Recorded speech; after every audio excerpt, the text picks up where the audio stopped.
Welcome to the Learning Pines YouTube. We hope this video helps. You will start by verifying the essentials so you can act immediately. Open Chrome, check the version, and make sure you have an online page to test. Once done, go to Settings Languages, enable Offer to translate pages that aren't in a language you read, and toggle Use a translation service to help translate pages. Make sure Site Language Detection is on, then restart Chrome to apply changes, and try loading the problem page again to see if translate prompts appear. If the prompt still fails, clear cache and cookies for the specific site or perform a full browsing data clear.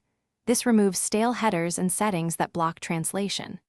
Next, disable extensions one by one, especially ad blockers and privacy tools, because they can interfere with translate scripts in page. Also open languages again, remove and re-add the target languages, and move your preferred languages to the top. This forces Chrome to recalculate when to offer translation for detected languages.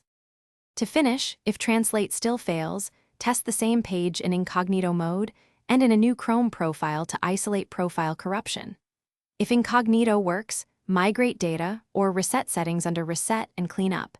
If nothing works, reinstall Chrome to restore default translation components. Make sure your operating system language and firewall or network proxies aren't blocking translation services. If it still fails, the key troubleshooting tip is to temporarily disable network filtering or corporate proxies, then retry translation to confirm the root cause. Thanks for watching. Consider subscribing if we helped you.